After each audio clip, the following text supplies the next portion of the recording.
Hey guys, welcome back to another video. It's Miles here. Today we're actually going for a bit of a different, I don't know if you guys can definitely see the bit of a difference. We've got some other stuff going on here. This is from my Twitch overlay. I'm not doing this on stream, however I just recently got off a stream, so I thought why not come and make this, do it on the overlay, give myself a quick taste. If you want to check me out on Twitch, it's twitch.tv/Meewah_, but I also do the streams here on YouTube as well. Anyway, so today I thought I'd do a really quick, really chill video. I think my last 3 videos have been almost an hour or longer than an hour. So I thought, I'll go for something that's a bit quicker. And I'm going to go for the sort of enjoyability tier list for tanks in Dragonflight and how fun the tanks are looking right now for Dragonflight. After looking through the talent trees that they have and through looking through some of the abilities and just generally the level of fun that I'm seeing from the tanks. I've done quite a lot of work towards this, so I can appreciate if you'd slam a like, but obviously don't feel pressured whatsoever. And this is my own personal opinion on how fun I think the tanks are going to be. Obviously, it completely depends on, who's asking, and also whose opinion it is on this topic, but this is my personal opinion. I usually play among the sort of higher level of gameplay, so this isn't really a casual tier list. This is more, I'm looking more at the in-depth parts about the classes and the sort of min-maxing level and all that kind of stuff. But anyway, let's jump straight into it. With Brewmaster Monk, we'll go from left to right. Brewmaster Monk is known to never really be the funnest tank, I can't lie. It's not really that fun. It's usually just incredibly powerful. Now, I play a lot of Brewmaster. Brewmaster's probably my best tanking spec, alongside Paladin maybe. And I can't lie, it's looking powerful but fun. I don't know about that. The abilities that you're getting are the exact same that you've had throughout the entirety of Shadowlands. Literally, Monk is going to be played almost the exact same as it is played right now, which is incredibly boring. That is like the one thing I really didn't want them to do, was to make the classes the same. I wanted some big changes to the classes. I want big changes to playstyle. I wanted something new so I could get good at that, but Monk just feels the exact same. I'm going to be really bored playing it, but I am going to be playing it likely. I would say Monk's probably sitting in the C tier. I think it has some redeeming factors, especially if you're a new player. I think Monk's still going to be fine if you're new to it, but if you've played Monk throughout Shadowlands, you're just going to be bored. It's the same thing. It's not necessarily the most fun play style. It's kind of just click your buttons as they come off cooldown, and you've got a bunch of defensives, and you're not necessarily scared at any point because you're never going to die because of your stagger. But yeah, it still has some redeeming factors, so C, I feel like, is a good spot for it. Vengeance Demon Hunter now.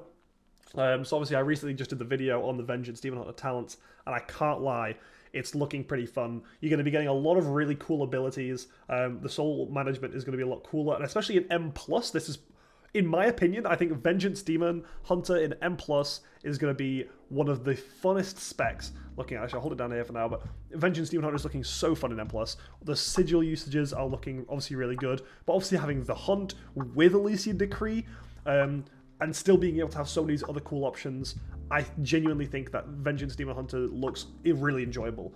In raids, not as much. I've never really enjoyed the Fiery Brand build, but it still does look better. The Fiery Brand build has definitely been improved from the Shadowlands version of the Fiery Brand build. So I actually do think that Vengeance Demon Hunter is looking like one of the most fun tanking specs, for sure. And also probably the easiest tanking spec, honestly. Out of all of these, I think Vengeance Demon Hunter, alongside maybe Guardian Druid, is going to be the easiest tanking specs. And therefore we're going to place Vengeance in a bit of an A tier. I think it's really good. The only problem that I have with Vengeance is we're going to be losing some of the more enjoyable stuff from Shadowlands, such as the Kyrian Lego. I felt like was one of the most fun things for me, was using Elysian Decree to get Blind Faith, and then stacking up as much as I can during Blind Faith and getting the most I can out of it. That was really enjoyable to me, so losing that's going to be a bit sad.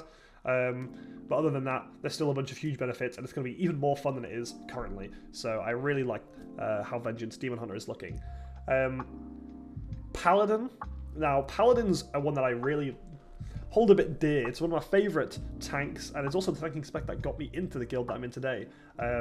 Now, Paladin tank has, throughout Shadowlands, in raids wise has been a bit weird. You know, it's been like tanky for a bit, then it's not tanky whatsoever. It just depends on Shield of the Righteous for some time. Ardent Defender's been a really nice ability, and also being able to extend Ardent Defender has been really fun and has been really enjoyable during Shadowlands, and that's not staying. However, even though it's looking a bit more stressful in terms of keeping up your Shield of the Righteousness is going to be harder, with the wings uptime and keeping up buff uptime is probably one of my favorite playstyles. So now knowing that there's a really good way of min-maxing, because before Mad Paragon, which is a legendary that you use for single target and raid almost all the time, was looking... You know, it was fun because it's buff uptime, and I love buff uptime, but it was really boring because, first of all, wings isn't too fun of a buff. Like, it's just damage, you know? Without having, you know, Sanctified Wrath, it's really just boring. Like, you're just doing more damage, that's all it is. However, Hammer of Wrath extended it by 1 second every usage. Granted, now Judgment's doing that too, so there's going to be a bit more of a way to min-max it, and there's also going to be a lot more potential for uptime on that ability, while also trying to weave in Avenger Shields. It looks like it's looking like it could be really, really fun. And obviously Wings with Sanctified Wrath is going to feel a lot better, because you're going to feel buffed by seeing more Holy Power coming in. So I do think that it's looking really fun in that regard, and especially during single target, it's looking like an enjoyable spec. The only part which I think is a bit of a downside about Paladin, it's looking like it's lacking a lot of oomph. You know, it's looking like Paladin is really lacking a ton of, like, I mean, oomph is the best word, but it's just, there's nothing big. You know, we had Ashen Hallow, which is obviously gone now, but that's a lot of oomph, you know? Like, it's the best, but it doesn't look like it has anything big to use anymore. It's not got that massive ability that's just going to make it super strong. It's just kind of going to be passively good. Which is cool in one respect, but isn't fun in another one. Like, you know, it's like, it's fun keeping up buff uptime, but I also like having these big spikes as well.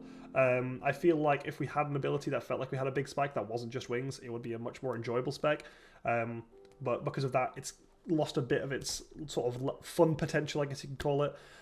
However, it is including some other defensives like we were looking at yesterday that look really, really cool. The defensive capabilities look super strong, and overall it's looking like an enjoyable spec, but it is just lacking one big powerhouse ability as one of the keystones, because really the keystones are very passive. They're good, but they are very passive. There's nothing super big active abilities that you can use. So for that reason, I'm going to throw it in B tier. I think B tier is a good home for it. It's, you know, it's looking, there's some really good aspects, really, really good aspects that I wouldn't change for the world. It's probably the best amongst some of the tanking specs. However, it's really lacking that big one, you know, that really big ability. That'd be really, really fun to use.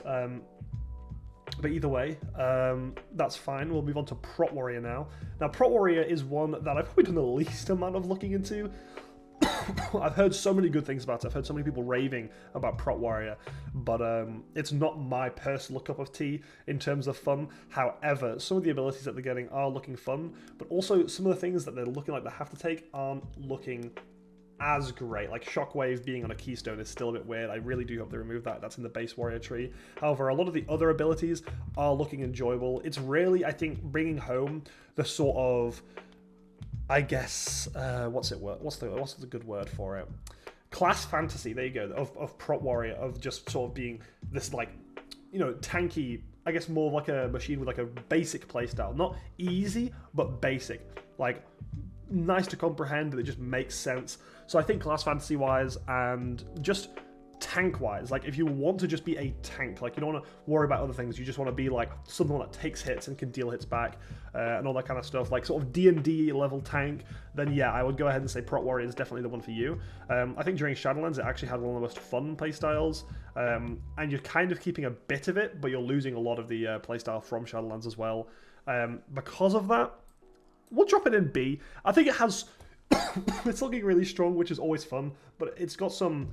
I don't know, it's got some less redeeming factors than others. It's still looking definitely better than Monk. I guess the reasoning for being at B is that it's better than Monk in terms of fun, but maybe not at the level of Vengeance Demon Hunter, of the fun that I'm looking at. Then moving on to Guardian Druid. Guardian Druid had probably the most boring playstyle I've ever played. I've played quite a lot of Guardian Druid.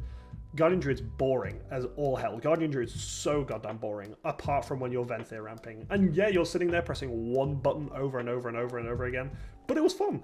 And they're keeping Ravenous Frenzy for Guardian Druid, which is super, super good. I think it was one of the really important things that they had to do. Granted, you are losing your foresight now, so you can have a little bit less damage. I still think that it's going to be a super enjoyable one to play. And looking at the other choices, it was one of the earlier talent trees that we saw, and I've looked over at the talents quite a lot, especially when it was first released. Granted, it's changed a lot since then, and it's looking enjoyable. Like, there's some abilities in there that, like, look fun to use, and it has that big oomph that Paladin doesn't have in terms of Ravenous Frenzy, so it's actually looking like it could be really fun in that sense. But outside of Ravenous Frenzy, it's not fun. It's never a fun spec.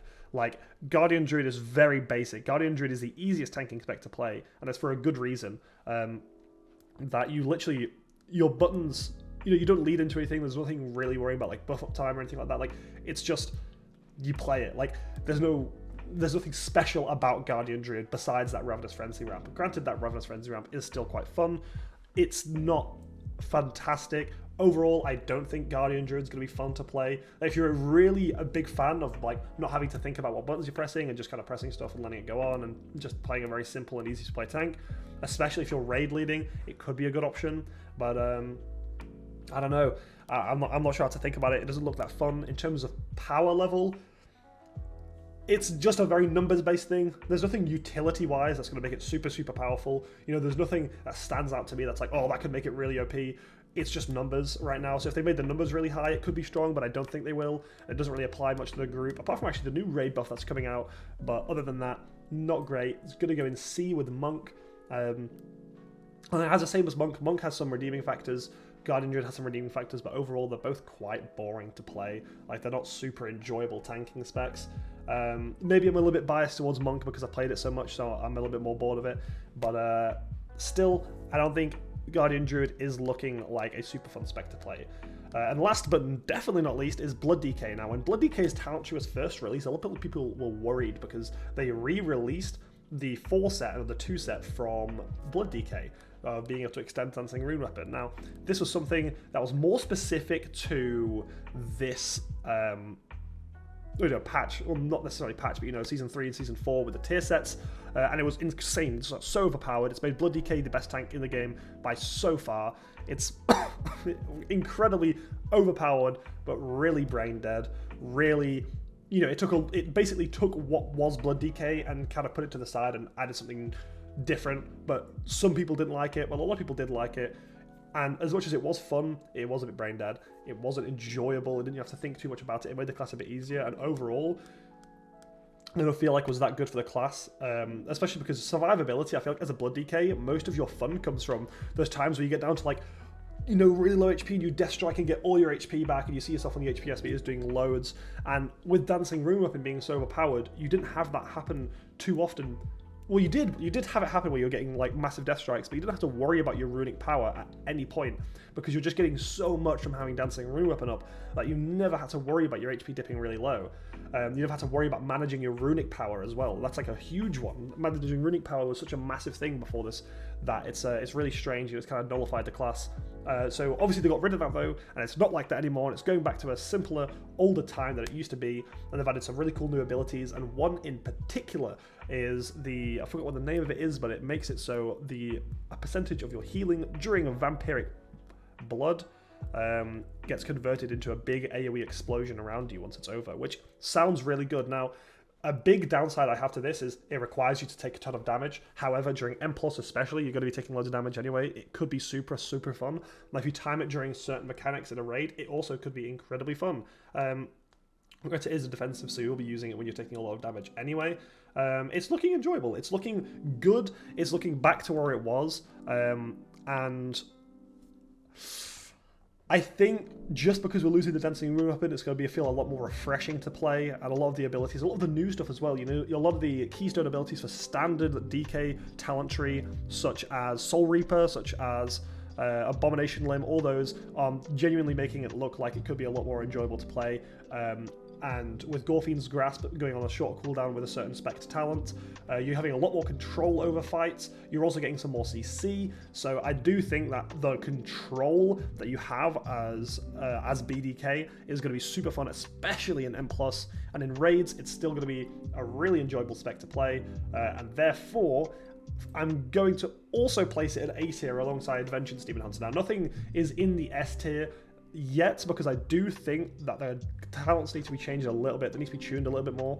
I don't feel like any class right now, looking at the talents, is necessarily an S tier for fun. You know, I don't think any of the tanking specs are looking like, wow, this is going to be super, super fun and cool to play. Like, they all have all these really cool things added. However, they're just not there yet. They're just not there. There's something missing from them. And I'm really, really hoping that these tier sets that they've still yet to release the effects of really can bring some of these classes into S tier like they did in Sanctum of Domination, sorry, Sepulchre of the first ones. But yeah, so that way, there's still a bit more to go. I still think they look like incredible spaces right now. I think all the tanking specs look good. However, this is obviously a sort of fun tier list, you know, like how they play, like the enjoyability of the spec rather than how powerful the spec really is. Granted, that sometimes can affect it in a little bit. I really hope that you guys enjoyed this tier list. I know I enjoyed making it. I was thinking about this so much beforehand, and realistically, I'm excited to play every single one of these tanks. Even the ones down here in C tier, I'm still really excited to play them in Dragonflight. And I hope that you guys can join me on Twitch when Dragonflight first comes out. And obviously, once we got some beta access, I'll do a bunch of videos on beta for you guys, and a bunch of streams on beta. But that is all for me now. This has been your boy, and I'll see you guys again tomorrow.